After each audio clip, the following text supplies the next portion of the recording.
Before you listen to this episode of the Football Journeys podcast with yet another inspiring guest, we have a few favours to ask. The success of this podcast depends on its reach. If you enjoy the podcast, please do what you can to promote our hard work. Give us a 5-star rating, leave a nice review, tell your friends, or promote us on social media. You can find us on Instagram, Threads, and we're still on the other place too. Find us on @JourneysPod. You might even find us on TikTok these days. Even just a like on our clips, trailers and posts can boost engagement and bring more listeners. Please, please, please spread the word. And if you know any brands or organisations who share our values and who might be interested in partnering with us, then please do put them in touch. Or if you know someone who has had an inspiring football journey, get in touch to tell us more. We'd love to hear from you. You can email us at footballjourneys@b5consultancy.com. Welcome to the Football Journeys podcast. We haven't got a guest today. In fact, we have got a guest today, but I've got a guest today. I'm going to talk to Fraser. We're starting off with, what do we call them, external guests next week. But our last episode was a little half an hour one that Fraser and I recorded on Zoom. And I listened back to it yesterday, actually, Fraser. And there was something in your voice that's different to how you sound now. You sounded, how do I put this? You sounded sort of weak and vulnerable because you were in the lead up to open heart surgery. And I think you started to notice the physical symptoms, why you needed open heart surgery. And I started to notice them as well. And you weren't quite where you are now. So I wanted to do a half an hour episode just chatting through what you've been through. And I know anyone that follows you on Instagram will have a pretty decent idea. I mean, there's some, I'd almost say graphic pictures there. I mean, you love taking your shirt off, and I would.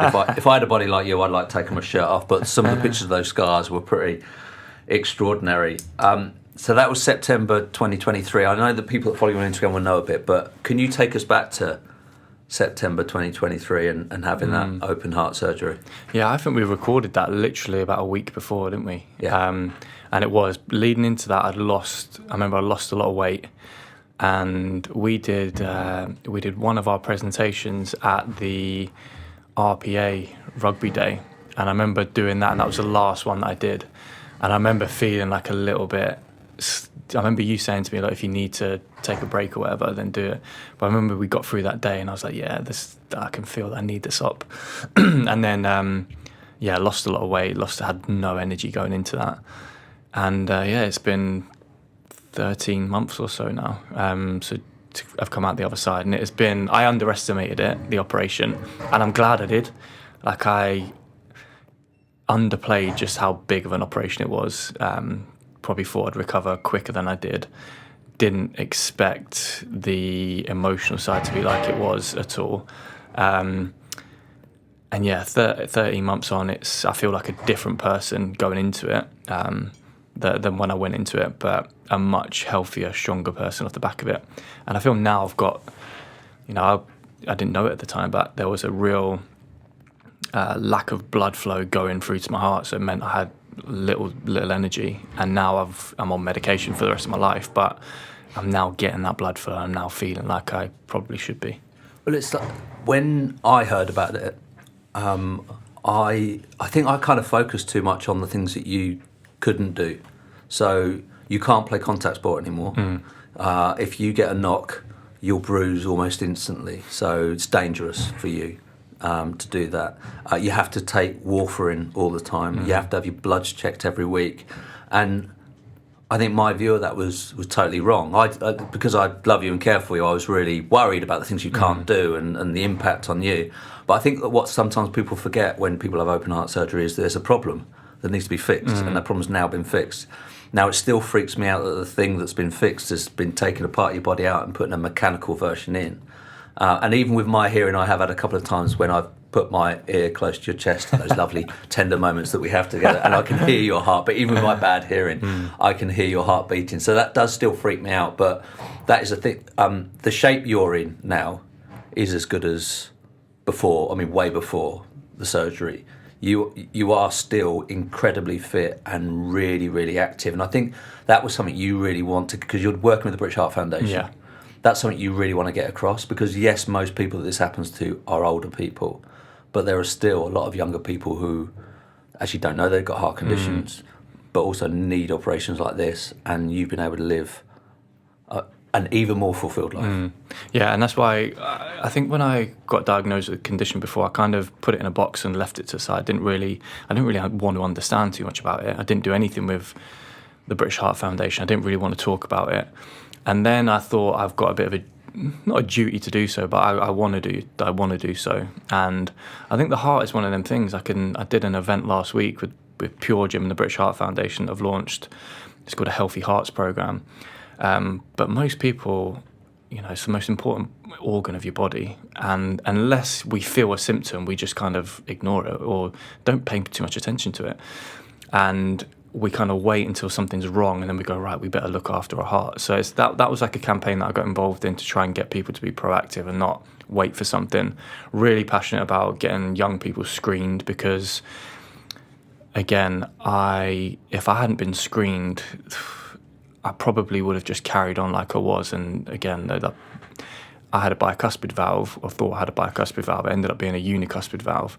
Yeah, and quickly talk us through that. So bicuspid valve, what does that mean? So that means you have 2 leaflets in your heart instead of 3, which you're supposed to have, which pump blood in and out. So put more pressure on that valve, basically. Yeah, and you get a leaking of the heart, of blood flow from the heart. And so that's 1% of the population have that. A unicuspid one is like really rare. Yeah, it's super rare, but it's one leaflet. So it's like a lane of traffic, like 3 lanes, it's flowing pretty smoothly. 2, you're getting like a little bit of traffic there. When it's down to 1 lane, you're getting all of that funneled into one place. Like, that's probably the best analogy that I can use. So I've got a question for you, and I might even swear on my own podcast, but how the fuck did you have a career in professional football with a unicuspid valve? I think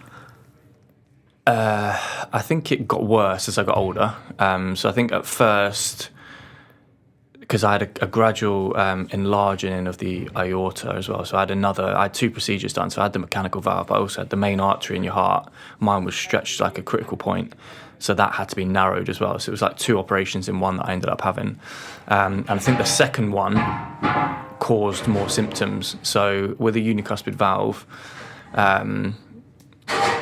I think the symptoms came on later with that, but the enlarged aorta was something where the blood flow really, like, you struggle. There are times I look back and I think, like, I felt like I had to really work more than anyone else to be just as fit as them. And I don't know if that's me or if that was part of it. I'm not too sure, but I definitely had moments of like dizziness. Maybe I had moments where one day my legs felt great, the next day they didn't feel great, and I'd done similar things to prepare. So there's all like ifs and buts. I'm not too sure, but I always say, like, one thing I'm massively grateful for is that it could have all been picked up at this, and it could have been like this stage at 16, and they could have said, like, you can't have a career in the game. I'm so lucky that I got to have 12 years from that first. So you're telling people not to get checked?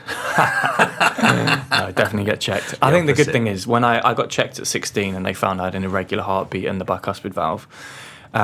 So and it's by pure chance that I picked up in him, when I had the episode at Newport, that was like an infection that I caught around the heart that made me kind of have a bit of an episode, collapse, heart rate through the roof. And it was only because they knew what they were looking for that they even checked, that. So without that, they might not have seen anything that was majorly wrong, but because they kind of knew what to look for, they scanned it again. So that probably has ended up saving my life, because when I spoke to the surgeon, I've got a picture of the actual valve that he took out, and he said, like, you were on your last legs. Like, that wouldn't have lasted another 2 years. So when it doesn't last another 2 years, you have a convulsion, whatever it might be, that is is very serious. So yeah, it wouldn't have lasted. And why I do a lot with the British Heart Foundation now is because, and a lot of the money raising and stuff like that, is they raise money for research and scientific breakthroughs. And the only reason I'm alive is because of one of those. Like, if someone didn't do the research and discover that you can put a bionic valve in there, then I wouldn't be here. So it's things like that, things like getting people scanned as much as possible, having defibrillators all over the place, which is really important as well. They're popping up everywhere. So yeah, it's given me like another thing to kind of push on with. So Yeah, and the Instagram part of documenting a lot of it. I did a lot of that, and then maybe I did too much at one point as well, where instead of just focusing on my recovery, I was maybe focusing too much on trying to capture things and almost like I wanted to like be a reference point for people, but I know that I had to have a time in there where I was like, right, just forget about this for now, look after yourself. Wasn't it your surgeon that said, calm down with all this shit, just get on with getting better? Yeah, because I was trying to run before I could walk. I was trying to do things almost too quickly. Literally. Yeah, and again, I didn't realise like the impacts it would have. I didn't realise it was going to be like a massive, like your body in there is just ridiculous. So after the operation, I put on so much weight because it was like water retention, and then the next few days like it plummets and you lose all that weight. And I remember like the first time you saw me, like you couldn't believe like my face, and I look back at pictures. And I just look so like ill and frail. And I was pretending that everything was perfectly normal. Yeah, but I don't think you realise that because you're only in hospital for like 10 days, 2 weeks.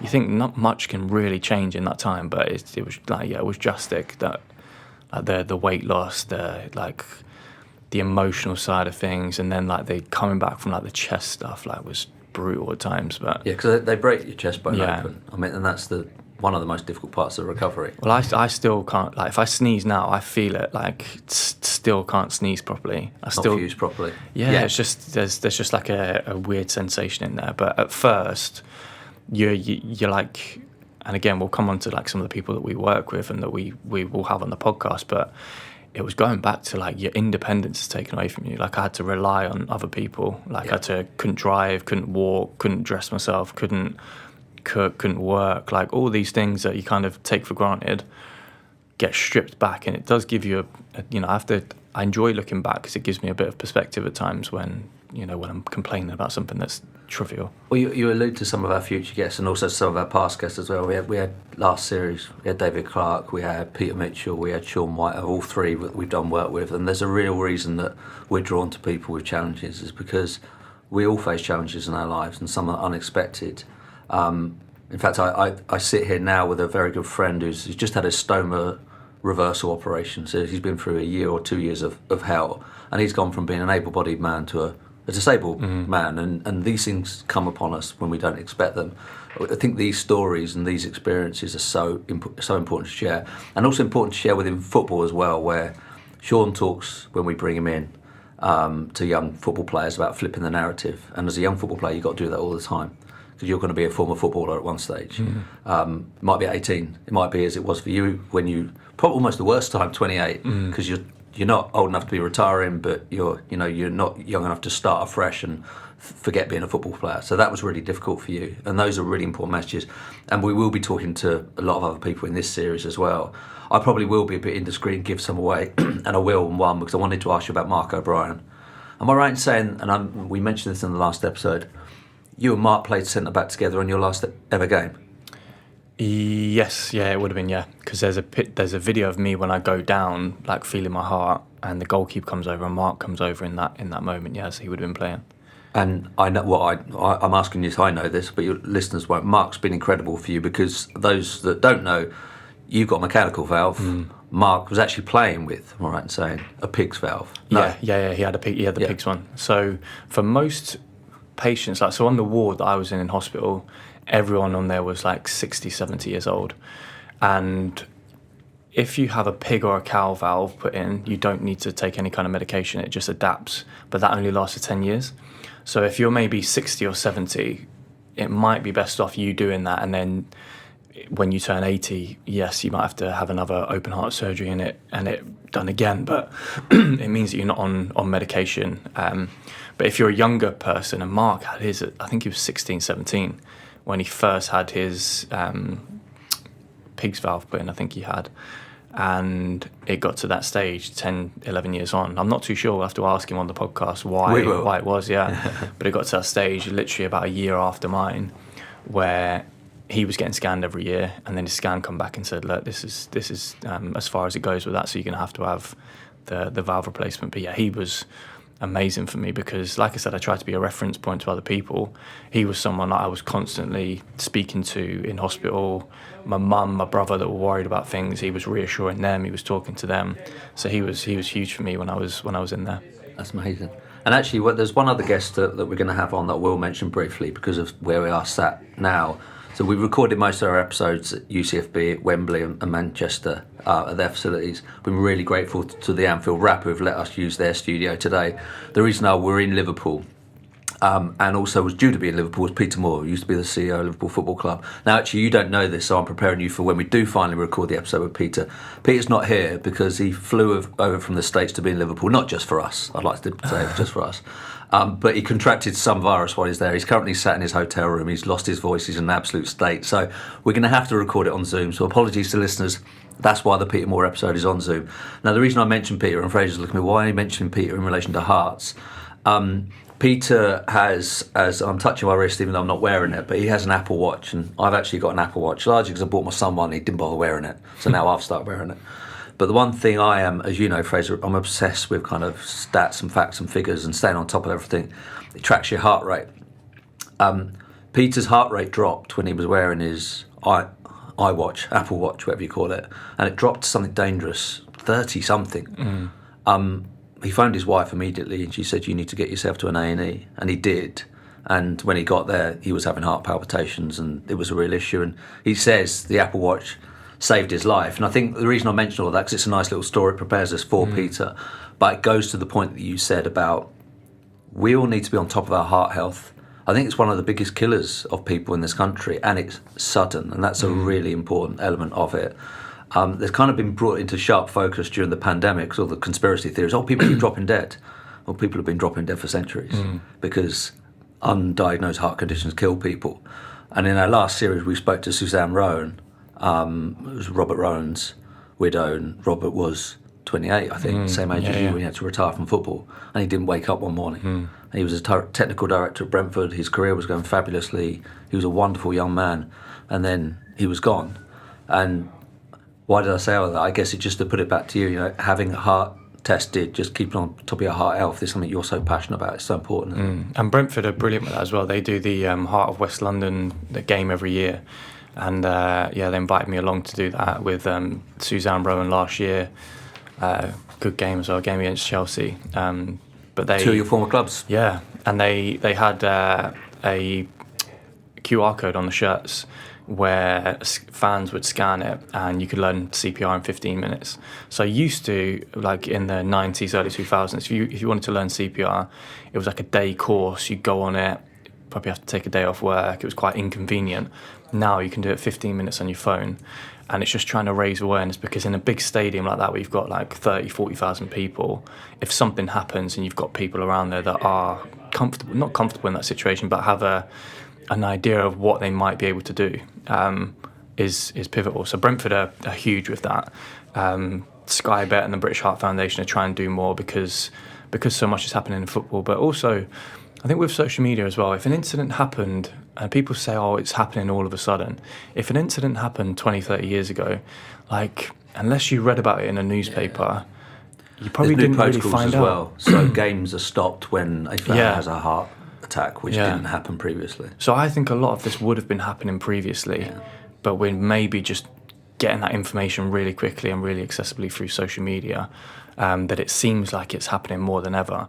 Also, probably like there are elements where we're not looking after ourselves as well as we should, and maybe that's having an impact as well. But I remember there were like Charlie Wyke at Wigan at the time dropped down with cardiac arrest, and people were saying it's the COVID jab, and he hadn't had it.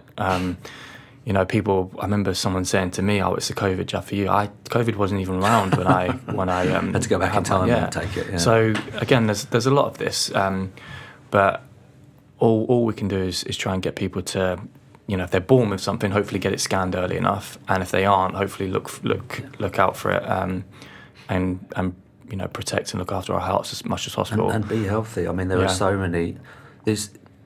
In this modern world, there are so many stresses on us, and social media is one of them. But then there are those tech elements which are great. We're so short of time that we can now have a QR code and learn CPR in 15 minutes. So tech is dealing with some of the problems that actually it's creating as well, because we're so overburdened, we're so stressed, and then we turn to things like alcohol. And you've spent the whole of the last couple of years doing work with young and old, actually I was going to say young cricketers, old cricket players as well, going across every county and talking about your experience with alcohol. And when you were 28 and you had football taken away from you, I know we spoke about this previously, you turned to alcohol, but you've been going in and sharing those experiences. It's not just alcohol, we all have negative escapes. It might be something on our phones, gambling, gaming, pornography, in football, snooze, it might be vaping, cigarettes, alcohol, drugs, sex, whatever else. The feedback you've had is amazing. We can't disclose any private messages you've got, but it always makes me chuckle when you'll say, I got this really lovely message from this guy. Is he a big deal? I'm like, how many test matches this guy played? It's been amazing. And have you enjoyed working within a sport which I know in your mission you have no idea about? I've probably loved this more than anything that I've done.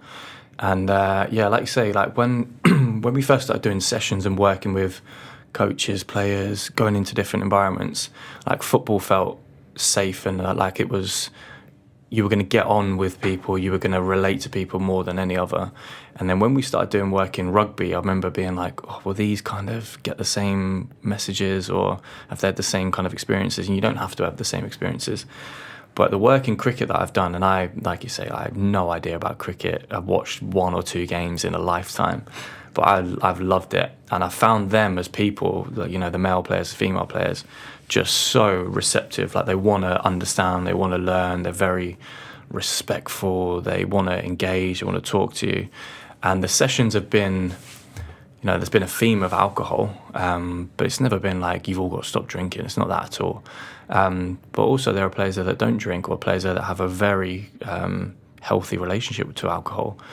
But some of those people have said it isn't, I from the messages that you've got and the experiences that you've shared, mine is very similar, but it's with food, or it's with gambling. Food came up a couple of times. Food came up a lot. Food came up a lot. And I think it's one of them where you're looking for an escape and you're looking for a way to numb. Like it's like a painkiller. You're looking for a way to kill pain. And maybe food is more of a subtle one. Alcohol, I think for an athlete as well, that it's not great for your performance. You know that if you drink too much, there's going to be this outcome. So you kind of, that's there. But with food, it's more subtle. It's like, well, I'll just have this, or if I binge on chocolate, it's not too bad. If I binge on this, it's not too bad. But it's like the intent behind the activity, whether it is, like you say, gambling, gaming, eating, sex, drugs, whatever it is. Like some of these things, obviously food, like we have to have it. Like phones, social media, I'd say most of us have to have our phones, or it's become a huge part of our life. But it's trying to find that balance and trying to figure out, like, right, why is it that I feel like I need to indulge in that more than I want to? Because a lot of addiction is like a compulsion to do something that's having negative consequences, but you can't stop. So they know they don't really want to be doing it, but something's compelling them to. So a lot of the time when we talk about addiction or escapism, it's like there's something underlying that maybe needs to be dealt with in order for you to feel comfortable that you don't need to escape through this substance or numb any kind of pain. So I think my experiences of what I've had have massively helped that, because without going through what I've gone through, I wouldn't really be able to identify this with other people and talk about it. And again, it's another thing, like with the podcast, we use football as sport in general is the vehicle to talk about things. Like it's not about the football. Another spoiler alert, one of our guests is a badminton player, but we've managed to just squeeze it in because he's a big Plymouth Argyle fan. We're using it as like that as the vehicle to talk about what we want to talk about. We don't really care, whether they're a footballer, cricket player, rugby player, whatever it might be. We're trying to talk about issues that we're passionate about, and often those obstacles or issues, like mine have been, alcohol's been a big obstacle, heart condition's been a big obstacle, but they're two things now that I talk about and try and help people within that area. Like you, only the last couple of years, you've started talking about your hearing aids and how much of an impact that's had. And again, when we talk about this, it's something I'd never really thought about before. But when you have a personal connection to someone that has got something like that, it makes you think differently. Now we've got Sean that goes into clubs. I feel differently about double amputee or people that are texting behind the wheel or drink driving. Now that we've had parking David, in disabled bays is a big one that we talk about. parking in disabled bays. We've got like David that's come on, and it's like, what is it like for a blind person getting the tube into London? Like when we we did that podcast in the middle of London. It's trying to get people on where we can personalise an appearance, a situation or an obstacle that they faced, talk about it, but also like the amount of guests that we've had that we've got into football clubs or organisations because we want this message to go to the right people. Well, we'll talk about Sean. I don't know why, but this particular anecdote came into my mind about Dave Clark. And for those of you who've not listened to that episode, he's just an incredible guy. He's the CEO of Paralympics GB. He's a former blind football player, scored more goals than anyone's ever scored for England. I was with him in London the other day. It's interesting seeing Clarkie in London because it's a busy place, fair to say. This white van drove past and the windows were down. This guy was blaring out. I think he was tooting his horn. And to say he's a bold guy would be an understatement. He said, "Turn that down." And he's there with his dog. And like, how do you respond to that? I mean, anyone that responds aggressively back to that is an absolute idiot. And they didn't. I think they did turn their music down. So the power of David Clark, OBE. There we go. But let's talk a little bit about Sean. You and I give lots of presentations at clubs, and we talk about this stuff. We talk about social media and all these things.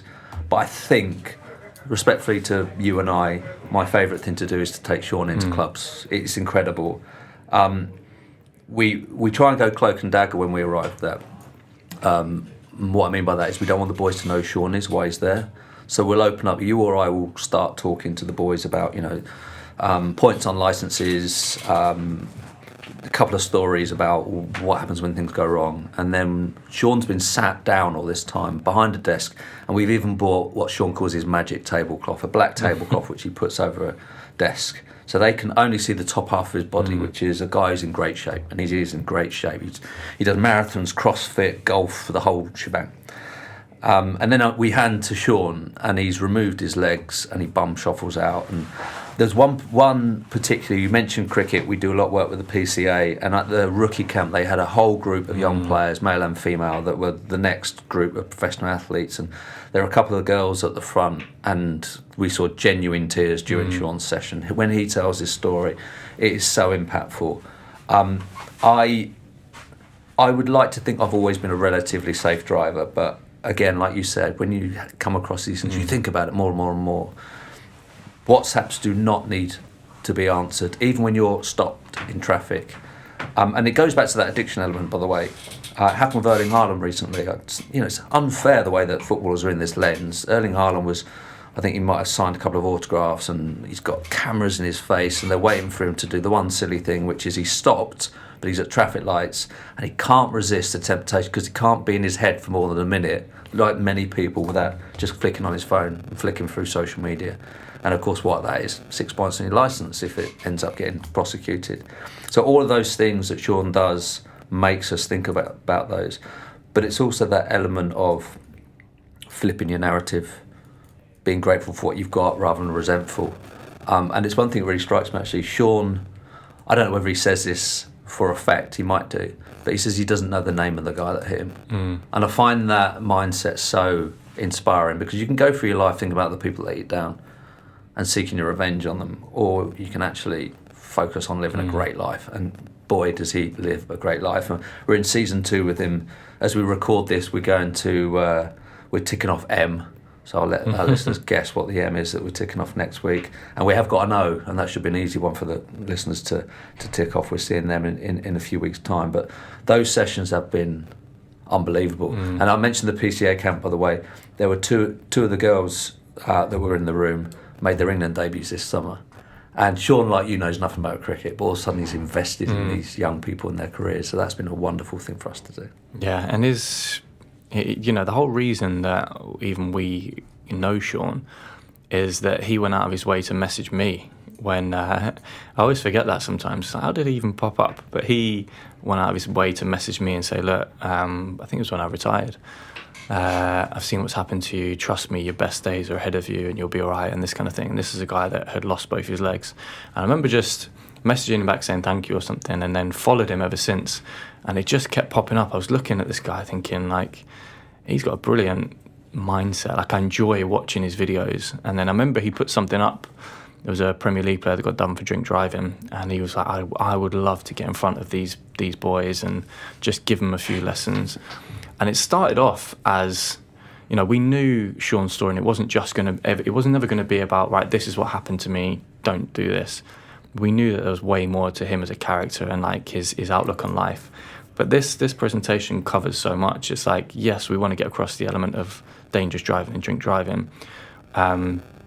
But Sean's helping people like reframe injuries massively as well. Like some of the girls, you know, there's a lot of ACL injuries at WSL clubs, women's football, and you listen to Sean talk about his story, and you think, God, how can I complain about? I'm going to be out for 6 months, or yes, you've got a right to complain about it, or feel sorry for yourself at times. But then you can reframe and go, God, look at this guy, like, look what he's doing.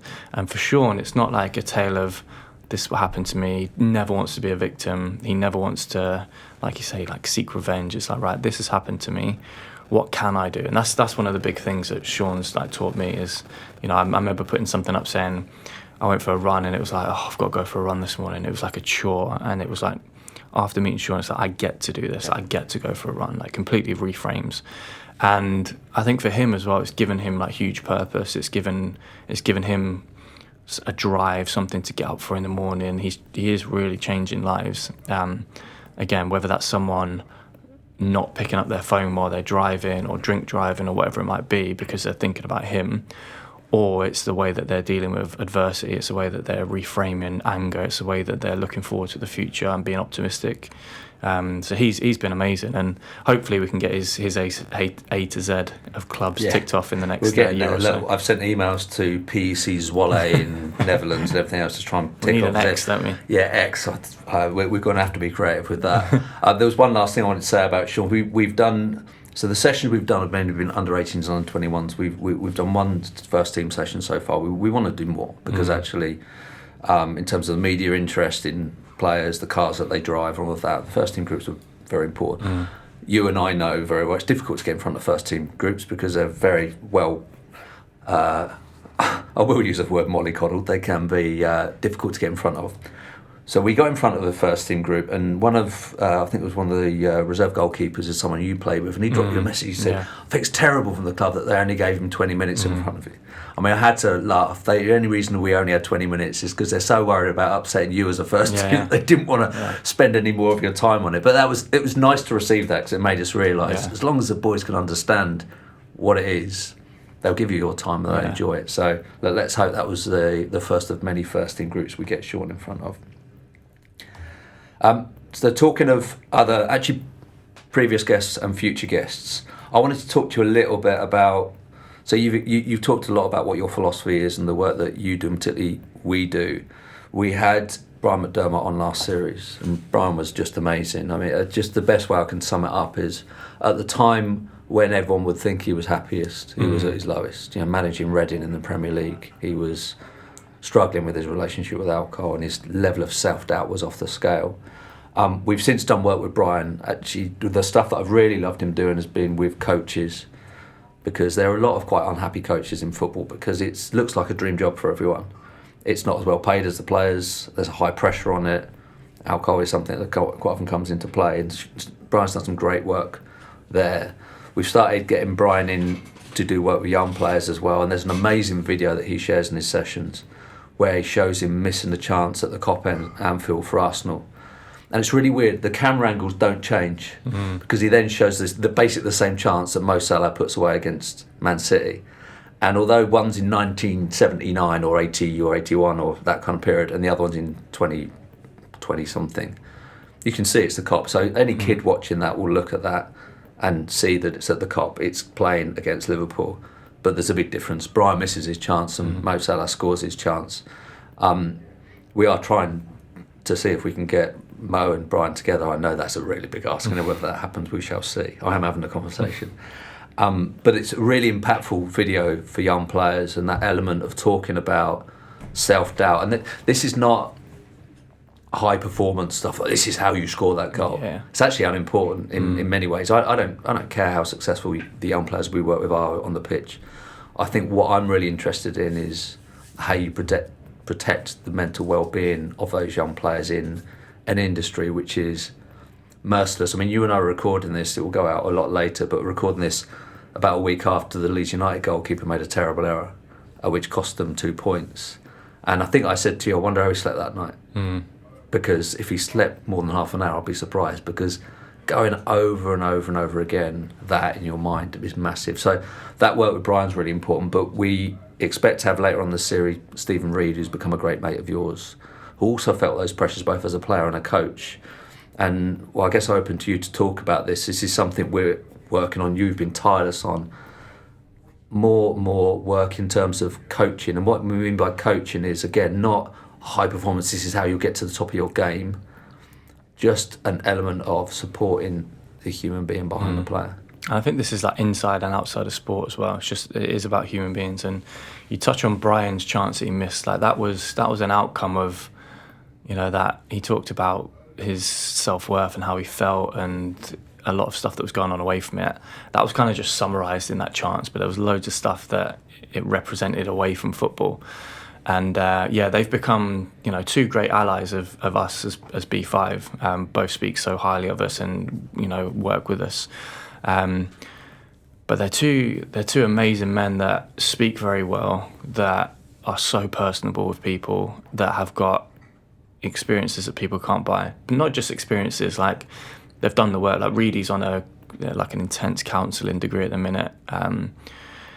Brian is a mentor to so many people, and the work that he does in recovery and addiction is, he never puts out there, but that goes on behind the scenes is unbelievable as well. So we just want to get, myself, Reedy, Brian, but also create, we want to expand this. We want to create a pathway for other people that we come across that can have a real impact on people that we work with.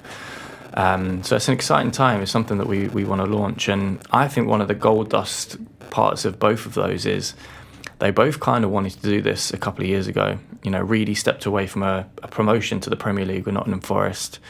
Brian stepped away from football. But over the last year, Reedy went back in at Nottingham Forest and has recently resigned again and dipped his toe back in the water to see if it would be different this time, and just realised that this isn't for him. Brian, the same, went into a big role at Hibs as director of football and quickly realised just how difficult that was again. So they've got experiences in the last year of gold dust that they can now give to coaches, players, people away from from sport and in business. So what we want to try and do is again work with them, get them to share their message, to mentor people, and we want football to be the vehicle for helping to change people's lives. That the experiences they've learned in football and in life don't just apply to a sport, and we want to try and get them in front of as many people as we can. And one other sport that we very much dipped our toe in, more than that, we've jumped the whole pool, is rugby, a game that I grew up not knowing anything about. I just thought it was for big posh kids. And it probably is to a larger extent, although the programmes that they have for inner city kids. In fact, we noticed this. We go to the RPA Academy Induction Day every year, where all the new intake of young professionals come in, and my word, those young boys are enormous. But you will see a lot of different backgrounds and ethnicities there. So their programmes, they're working hard to make it not as exclusive a sport as it historically has been. So we do a lot of work in rugby. I still don't know the rules. I mean, I just see these things happening. It looks impressive, but I don't know what's going on. But we brought in Celia Kwanzaa. Celia's been a really important part of our development. One, because she's the first non-football person.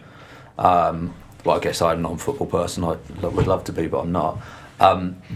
But you've also got that element of the work we're doing in the women's game is massive. And I should say this, that the work that we do in the women's game, we did sessions. So I did sessions with the Premier League and WSL groups recently, where it was all about online hate and how you deal with it, how you cope with it, some of the social media tools that exist to try and shield you from it. And we were given 20 minutes with the men's first team, which went really, really well.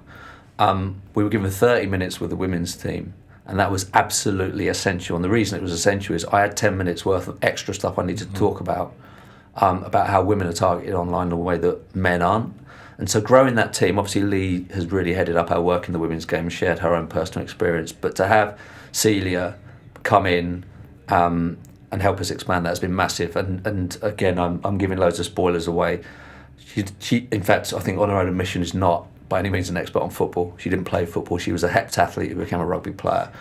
But it might be called Football Journeys, but sod it, it's our podcast. We're going to have Celia on. We want her to tell her story. She's got a great story to tell, and it helps us to grow and expand. So it's a really exciting time for us. I think getting her on the podcast as well, like, there's loads of stuff that we don't know about her.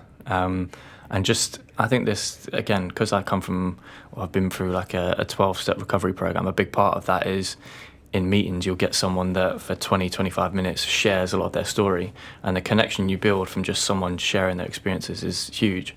We've seen that on the podcast of, lads that we talked to in series 1 that had, MJ Williams being one of them, that had some big issues that went on in his life, in his childhood, and he talks about them openly with you. You build a bond. Like, this is 4 years ago with him, and we're still in contact with him. We look out for him every week, see the amount of games he's playing with a dead man's knee in his incredible, man. in his leg.